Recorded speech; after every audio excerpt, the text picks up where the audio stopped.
Hello and welcome back to another lesson about the opening theory with white pieces. Today we're gonna examine something about bishop opening.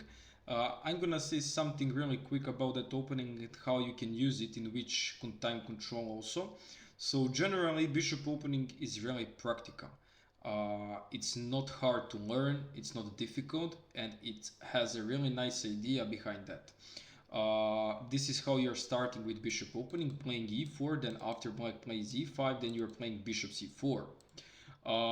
After that move, black can make a lot of response here. So because you didn't play knight f3 as a first move here, and now black has to protect this pawn with something like this, or maybe go with a better defense, or maybe he's gonna pick something strange like a d6.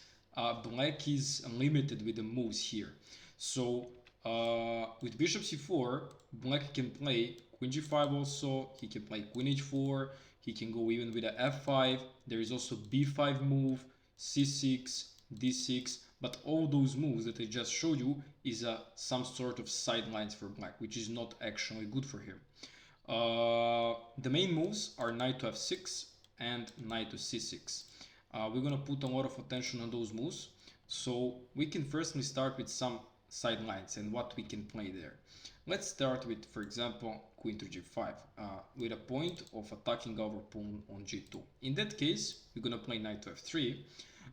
And generally, when black is putting the queen immediately in the opening, going out with a queen, that's not a good option for him because we are developing the pieces in the fast way and also by attacking the queen, gaining the tempo and also developing, as I told you.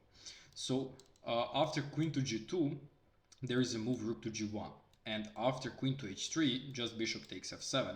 The point is, if king takes, there is knight to g5, and white is winning here because he's gonna get the queen. That's a fork, very basic trick. So it's a really bad for black to go here queen to g5. He can continue with something, for example, queen to h5, but then you can just castles. You're gonna play d4, knight to c3. You're just gonna keep your development in the natural way, and like there is nothing to worry about in this position.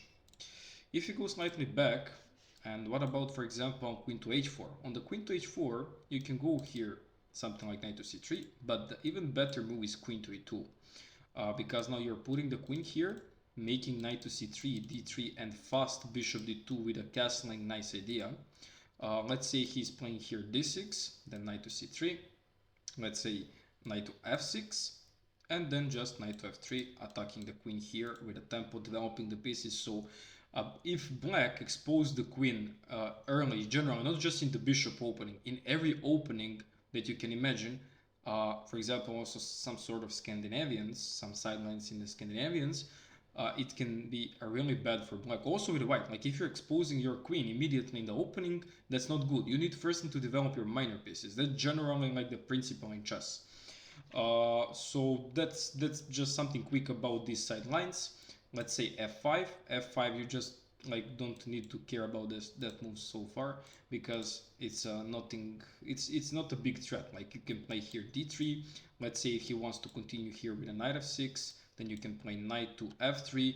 Maybe with the idea in the future knight to g5, and together with those pieces attacking that weakness of black. So it's really hard for black to make a castle in the future.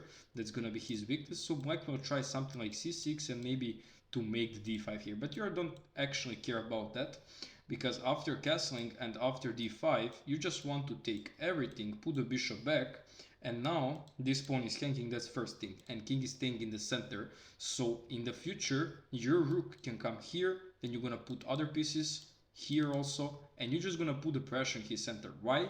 Because it's really hard for him to make a castle. That's a bad thing for black here. What is the strange also? b5. With a b5, just takes. Like, that's a free pawn. Black wants to sell you some tricks then after, so you need to be careful about that, of course. He wants generally to make fast development and to take the center fast with this c6 idea and d5. This is very similar to the Evans Gambit. Evans Gambit with white pieces. So if you don't know what is the Evans Gambit, I'm gonna show you also. Knight f3, knight to c6, bishop c4, bishop to c5, and then b4.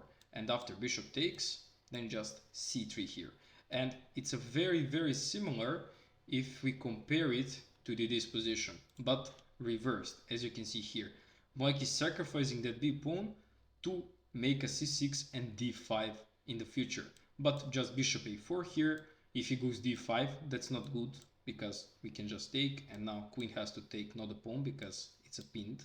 So after queen takes, just you can develop your queen, or with a knight here, putting the pressure on his pieces. Let's say knight to f6, knight to c3. So you're offering the queen trade. If he takes, just takes, and look at his pawn structure.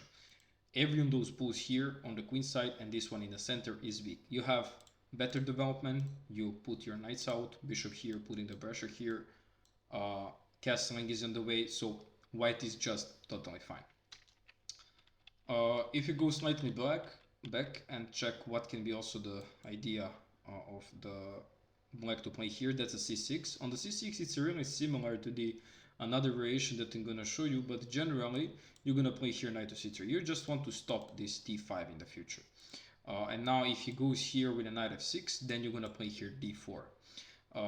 If he tries something like d5 immediately to strike here, then you can just take here in the center. After knight takes, just exchange everything here, and then you can also take the queen, but you can also play here queen to e2, or maybe even queen to h5. Putting the pressure here on this one, you have a really nice pawn here. There is also maybe in the future knight f6 idea. Let me show you. If he plays something like this, then there is even something like this, or even something like this in the future, because you're gonna open the file. You see that? So after that, king to f8. I mean, he can play here bishop e6, but then bishop e6 is can be a weakness for the black in the future. You're gonna castle, put a knight here, put a knight here also, target this bishop on e6, and white is so much solid here. Okay, let's go to the main lines. The main lines is knight to f6. After knight to f6, we want to play here d3. We want to make always sure that we are protecting this pawn in the center, and also opening up this bishop. So we are not playing knight f3. In most of the cases, we are avoiding that because we want to play something like f4 in the near future. Let's say he's continuing here the things with a bishop c5. After bishop c5, we can just continue with knight to c3. And let's say he's going into the castles. After castles, we're gonna play here f4. And f4 is a really nice move, pointing out that we don't want to castle early. Why? Because now this bishop is generally targeting these squares, so our castling is not possible for now. We need firstly to prevent that bishop of controlling this diagonal. But that's another thing, because we don't want to castle. We want to attack him on the king side. How we can manage that? Let me show you. d6, and after d6, just f5 here. So what is the point of f5? We want to use that bishop on c4 with a high potential level. So after this bishop is getting this diagonal really strong, then in the future we can go with g4, g5, and g6. It's not easy for him to come here because there is no, for now, possibilities just because of this pawn on f5. So our pawn is controlling that square, and that's our idea in this opening. We want to close up this bishop and use our light square bishop as a bishop, and like how the term says, bishop opening, to take control over this diagonal and put a lot of pressure on that f7 pawn. So after f5, he wants to do something in the center, because always when the position is closed somewhere, the side who is going to be attacked here it's going to be black, because we want to push g4, g5. He wants to make some sort of counterplay on the queen side or in the center. So in that case, he's planning to go here d5, but we are playing here queen to f3. We are preventing d5 for a moment, but he can play here something like b5. He wants to attack your bishop, maybe to chase him more. In that case, we're just going to play here a3. And a3 is a really nice move, stopping the idea of trapping our bishop, and also making a protection here on b4 and making a move to the bishop on a2. Let's say in this position black is playing bishop to a7. In that case, we're just going to play here g4. And after, for example, knight from b to d7, then just g5. And we are just going more and more straight. We want to achieve this g6. In this stadium, so in this stage, when black is attacked, he needs to go with a knight back. So now we have to make a plan how we're gonna continue, because g6 is now looks like very risky for us, because there is something like queen h4, and we just want to avoid that these things, because we don't want to keep our king in the center. Maybe we're gonna make some plan for his going on the queenside castling. So firstly we can go here knight from g2 e2. And now let's say if black plays something stupid, for example like a bishop to b7. He wants to play d5, and then after we can just go here g6. We just want to make sure that we are putting a lot of pressure here, and there is no exact piece who can develop the f7 pawn. So there is no the knight, there is no the bishop, the rook is protecting, and maybe the queen can protect, but it's not enough because we are putting the pressure with the bishop and pawn. So if black wants to take that bishop on f7 in the future, he can lose the exchange. That's the problem. So in that case, black can go here something like d5. He wants to sacrifice the pawn, then after that just knight takes. And yeah, I mean, black is sacrificing the pawn for some sort of compensation, because now he opened the bishop pair, but still we are controlling that square very good. We can also go knight to c3 in the future, develop the bishop, go in the long side castling, and then just manage the attack on the king side. Actually here I will stop here, because I don't want to go more. There is a lot of possibilities of black, and he will probably try to do everything on the everything to do on the queen side, because on the king side is really tough for him to continue. There is also no idea of maybe sacking the piece here and then just taking the bishop, because this bishop is a really nice bishop, especially when they are doing both, when they are doing in the team both together and striking our king side. So let's go back now and see what can black play more in this opening. So after d3, as I told you, bishop c5 is one sort of the move, and we just saw how we need to make a setup. After knight to c6, then we just continue here with knight to c3. Let's say bishop to c5, and now we want to play the same, f4.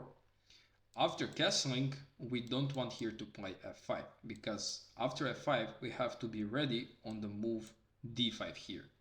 d5 is a really nice trap from black. We have to be aware of that, because after knight takes d5 there is knight takes c4, and after knight takes c4, after we take, there is a queen h4 here. And now if you want to prevent it with g3, there is queen takes c4, and now we are losing. Black will take the material here on h1. He's currently now down the piece, but he will get it back something. Also this knight is hanging then after, so white is losing here. Black has a really nice compensation for the piece. We have to be aware of that. So that's why here we are playing knight to f3. We are not playing f5, because we want to see if he's gonna go here the move like a d6. And if he goes d6, you can always play something like a3, because you want to save up this bishop in the future if black tries to play something like knight f5. This bishop is a key bishop in this game. Why? Because that's a bishop opening, and you are pointing out firstly that bishop into the game because you want to do something with that bishop. So there is also idea of knight to a4 here, trying to capture this really strong bishop, because bishop pair, why not to take the bishop pair? And after, let's say, bishop to b6 takes. After this, just you can go into the castle here, and look at this position. So you have a really nice bishop pair here. This one is pointing on f7, this one will point in the future on g5. When you take it, open the f file, the queen can come on e1, then h4, and you're gonna make a really nice attack here on the king side.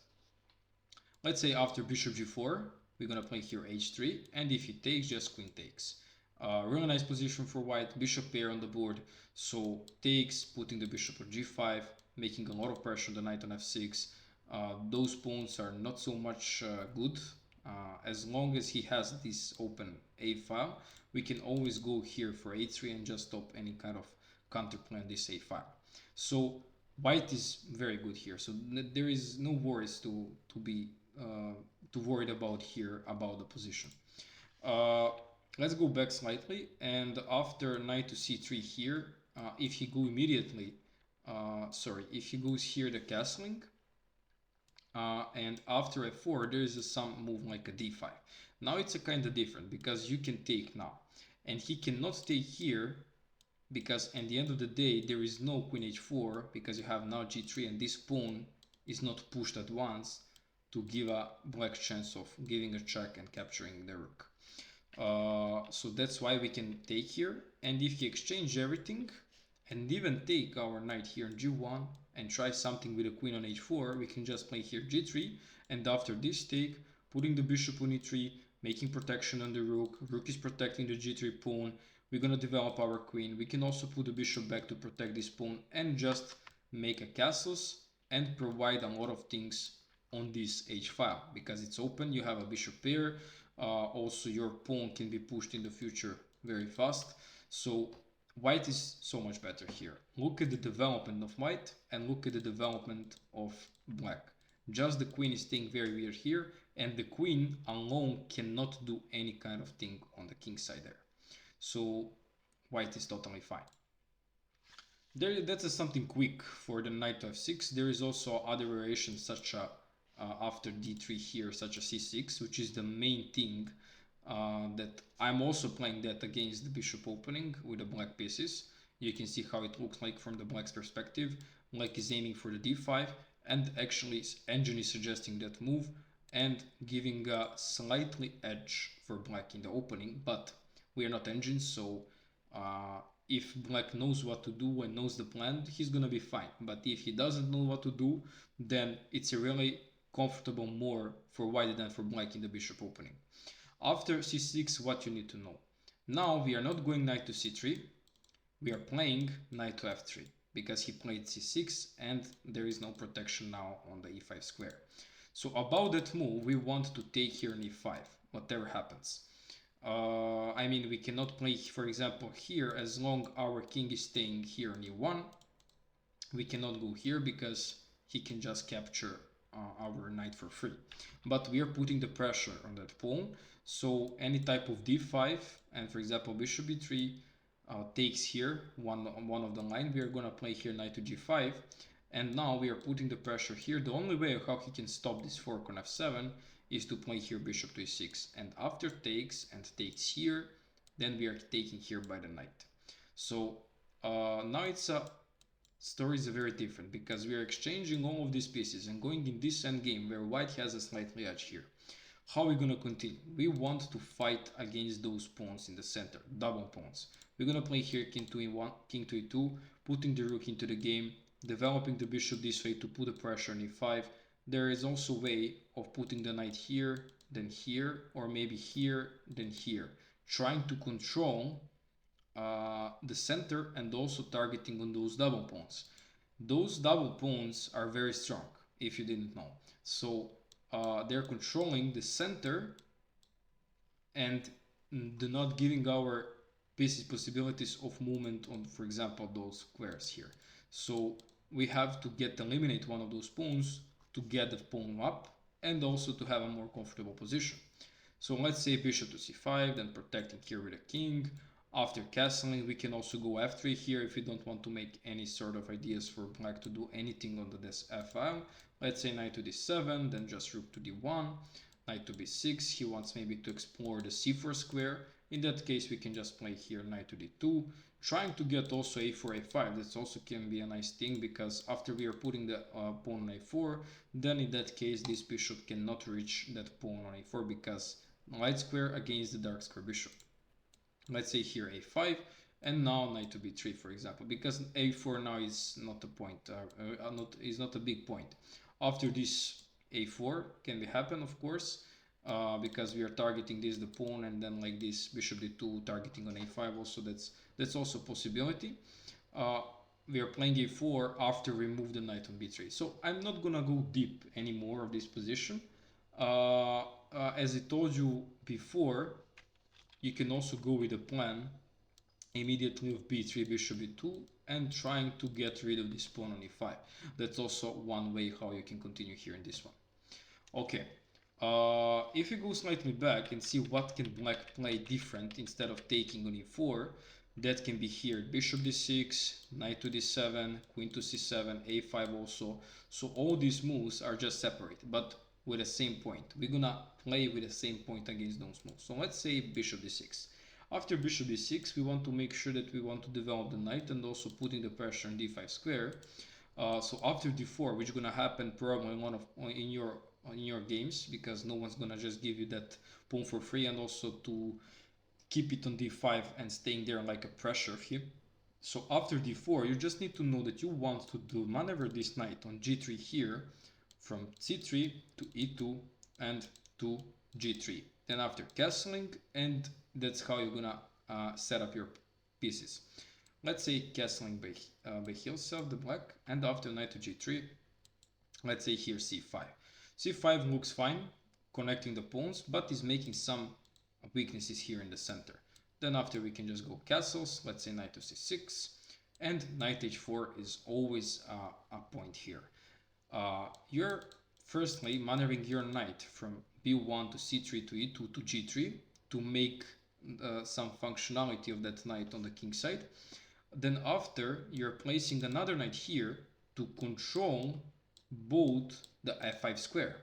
And then after, you're gonna plan to play f4 in the future. You just want to open the king side. You just want to attack to make his pawn structure more weak, because now the weakness is here is e5 square. So let's say he plays something like queen to e7 here. You can continue with bishop g5. Then let's say he wants to put the rook here to make more protection on this one. Then there is some move like a knight h5 also here. So he needs to be careful here. If he goes here h6, can you find the move now for white? Yep, that's a knight to g6. So that is also a point here for knight to coming on h4 and just targeting that square on g6. So there is no move such h6, because now it's not possible to take here because of this pin. After knight to g6, it's a fork. You're gonna win some material then after, and white is more comfortable. Let's say queen to d8. You can put your bishop back because you're still attacking that rook. If you go something like this, then there is a knight h5. So now you're putting more pressure on black here. So all of your pieces are just targeting the side of the king side. Then after queen to d2, and after you capture that knight here, then this pawn will become weak then after, because he needs to recapture with this pawn. Okay, so I'm gonna stop here. We build a good advantage here with the white pieces. Of course, all these moves are like natural for black also, but maybe some of those are not like the best. Like black is not playing accurately while we are playing accurately here, because I want to show you the point of this opening.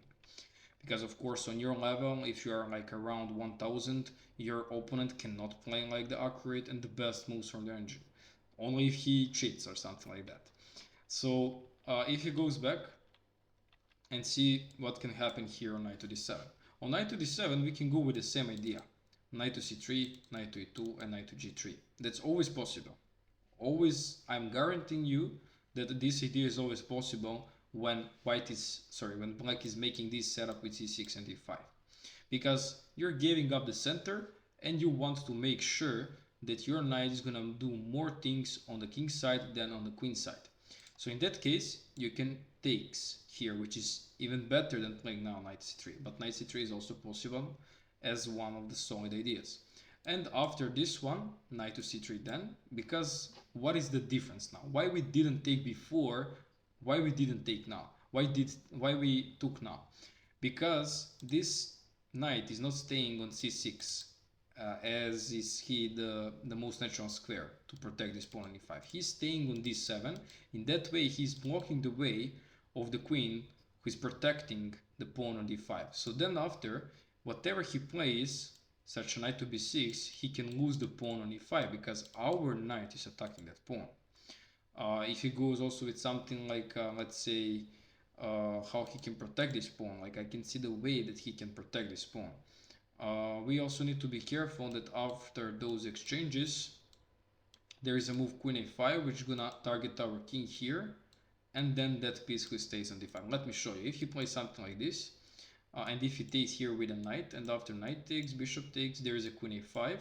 So now we cannot protect this bishop because it's a double attack. We need to be aware of that. So h6 is a nice move. After castling, for example, and now he needs to pay attention on this pawn. So knight b6 is not possible. We're gonna capture that pawn in the future. If he tries something like d4, then we can go always knight e4, which can be our idea. Just wants to make sure that this knight is not anymore on f6. We are now keeping control over this diagonal. We're gonna play c3 in the near future also, developing the bishop. Like, we just want to open up the game very fast. Okay, and basically on all these moves, such as for example after d5, a5, we just want to make sure that he cannot trap our bishop to play a4 always. And like if he continues here with the bishop d6, then you're playing just the same, knight to c3, and after d4 you're just going with the same idea. You're not hesitating here to play something different. So we are always going with this idea, knight c3, knight e2, knight to g3 here. Because the position is closed, we have time to maneuver our knight and to do something on the king side. That's basically all you need to know if he goes in the variation after d3, c6. That's generally the rule. You want to play, sorry, not here. We want to play knight to f3 here, then after d5, bishop b3, knight to c3, knight to e2, knight to g3, go castles, knight to h4, and just break with f4 if he closes the center. That's gonna be our main point here. So just remember, you don't need to know a lot of theory here. You can always check something with a book. I'm gonna also put this file into my 2000 chess club on the chess.com, so link's gonna be in the description. So join the club and you're gonna see the file of this opening. All right. So let's now see what's gonna happen if black plays here the second best move, and that's a knight to c6. On the knight to c6 is slightly different because we don't want to play now d3. Now we're gonna play here knight to c3. By the way, if you go knight to f3, you're just gonna transpose into the Italian game. Like that's Italian game after bishop c5, the main position of Italian game. You can go here for gioco piano. Also, you can go also for another type of Italian game such as d3. You can go for the Evans gambit, like what everyone, but this is not today's topic. We are playing knight to c3 here, and now there is two moves, knight to f6 and bishop c5, which looks like the best moves here. There is also, of course, possibilities of playing d6, but d6 is a not good move generally because it's closing the way for the bishop to develop in the future on the c5. And I had a lot of games where black played here bishop c5, and after bishop c5, queen to g4 is a really interesting move with the idea of attacking the pawn on g7 here. So there is three ways how black can defend that pawn. He can go here with a g6, he can go with a king f8 to protect the pawn, and he can go here queen to f6. Queen to f6 looks very natural, like protecting the pawn and also attacking our pawn on f2. But let me show you something here. We are playing here knight to d5. We are giving him a chance of takes our pawn on f2. In that case, we have to move our king on e1, and just you're protecting that square on f1, so there is no checkmate. That's why we didn't play d3 on first move knight to c6. That's the thing that you need to remember. And now this one is hanging, this one is hanging, and I had many games of g6 here because it looks very natural. In that case, just knight to h3. And look now, the queen doesn't have any move to go instead of this one here. So after queen to d4, just play d3 slowly. Your next move can be c3. If he blunders something like with a development, let's say knight to a7, there is a just c3 and the queen is trapped in the center of the board. So that's a really powerful thing about the bishop opening, because mostly of those positions black's gonna respond in the natural way, or he's gonna copy you. Whatever you play, he will copy you, because on that level that you are around 1000 to 1500, so those players are just copying each other in the games, don't have so much theory knowledge. So this can be a really nice opening for you to learn and to trick your opponents even in the opening. This is not some sort of gambits where white is bad at a position and he's just selling the cheap tricks. No, that's a really nice opening where you have a lot of tactical ideas. So here, for example, after d3, I had one game where my opponent played knight f5, and then I just played c3 here, he took here, and then after I take the queen, he resigns. There is also a game where he played here after knight to h3, he played d6 here, and he just miscalculates something, but at the end of the day, you can see that I gained the piece from this exchange. You can calculate here. So it's really fun how black can put himself in a big danger with that queen which is look very greedy to take that pawn on f2. So basically this idea is a perfect. You're not just developing the knight on h3, you're also opening the rook for itself here to target the pawn with the knight also. The knight is coming here, queen is also there, and white has a really, really nice position. If you go slightly back and see what's going to happen after g6, for example. On g6, you can go here queen to f3. And now you're threatening a very popular checkmate, but in that case, he will prevent it, of course. Then after you're putting your knight on e2, because you want to avoid knight to d4. And after knight from g to e2, let's say castles, you're castling also by yourself. And after d6, you're playing here d3. So you want to play here bishop g5 very soon.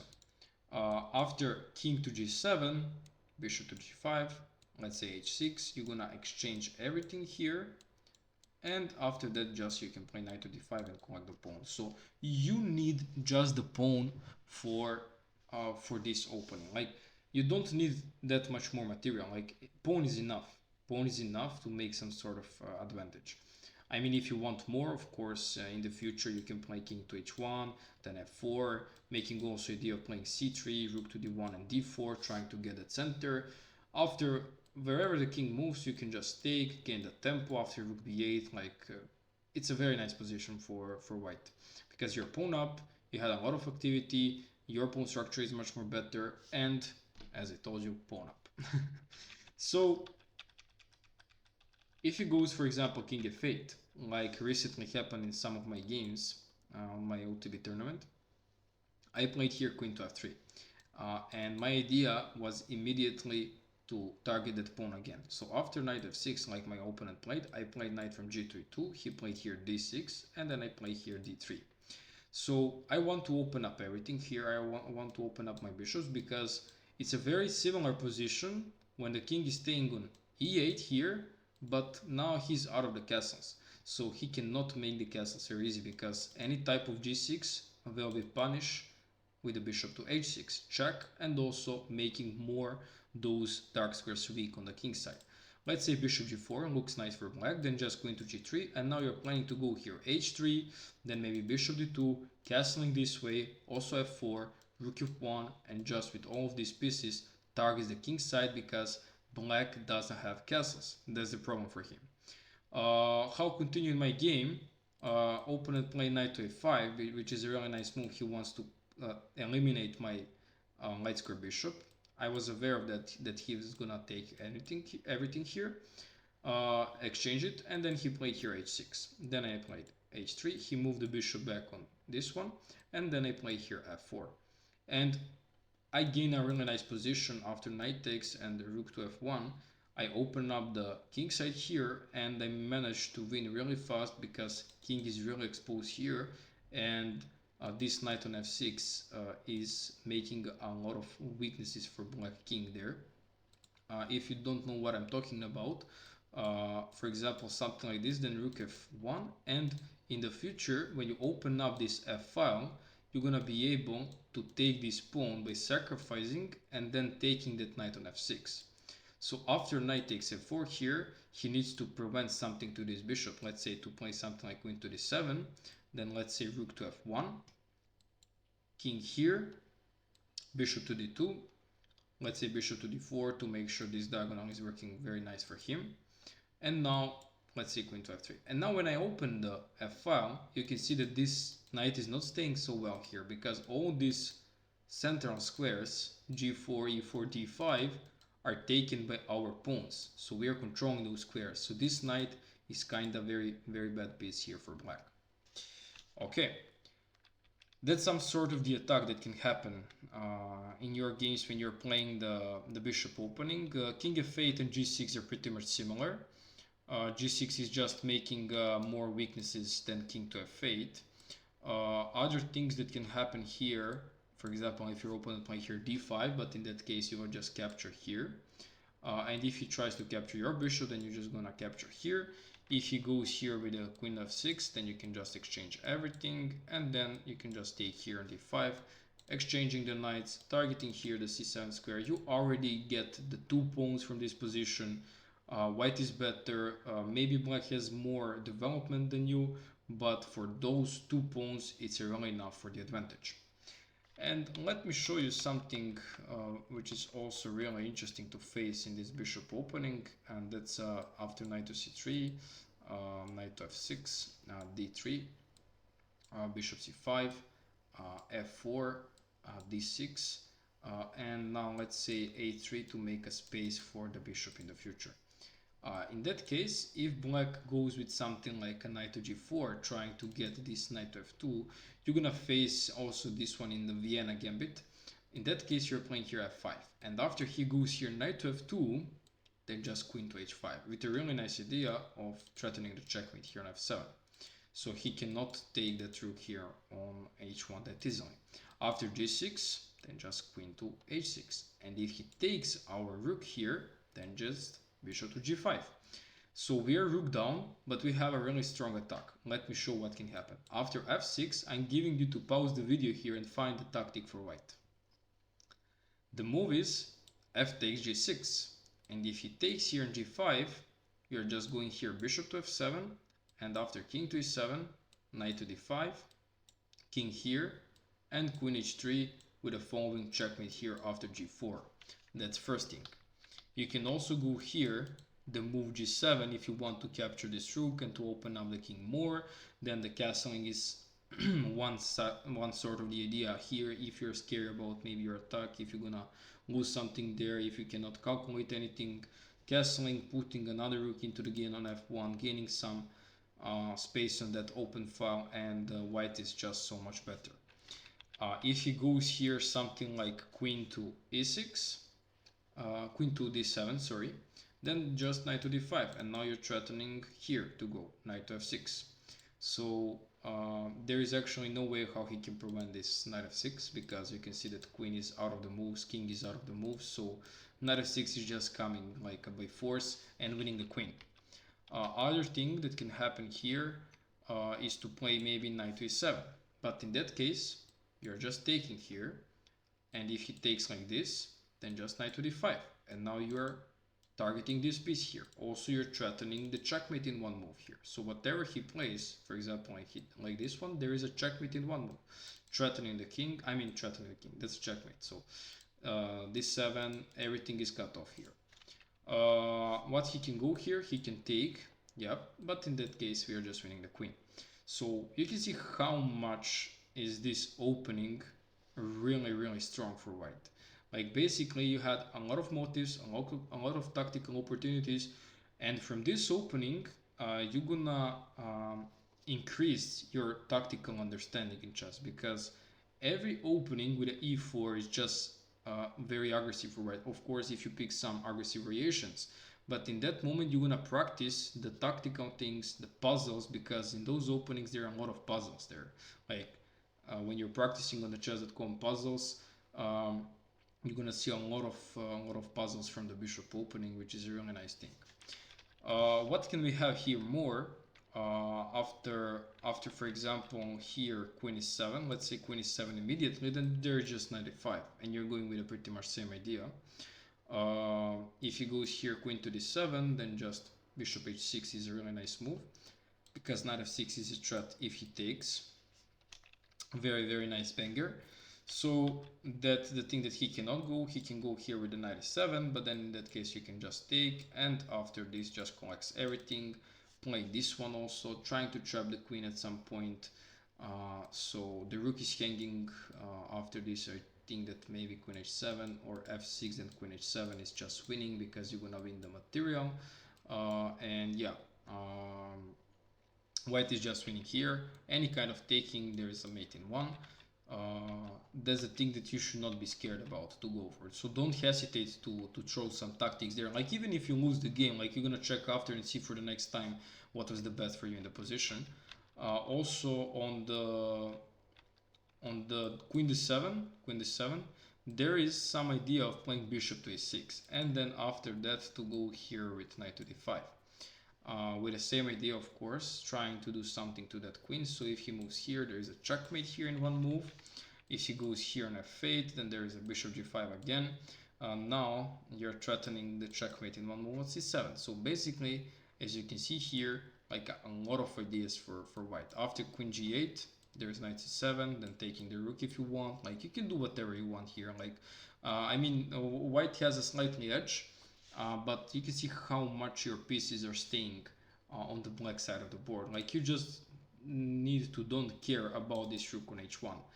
Because this rook is not so much important for this attack. You're focusing with your minor pieces and queen, targeting the king in the center, because the king side is not covered by black pieces. So you can see black pieces are staying on the queen side, other pieces are staying here in the corner. So in all of those variations where black is trying to provide you some tricks with a knight f5, knight g4, sorry, and the knight to f2, then you have maybe always idea to look about queen h5. That's the thing that I can suggest you from this one. And basically, yeah, that's the thing that you should know mostly about this bishop opening. There is of course more things. If you contact me for the lessons, we can explore this opening more and more. Also, if you join my club on the WhatsApp groups, you can see more and more material about the bishop opening, my games, how I'm playing the bishop opening, what results I'm making with the bishop opening. Don't hesitate to contact me if you have any question about, like, even if you need some suggestion about the openings. And yeah, that's pretty much it. Thanks for watching and see you next time.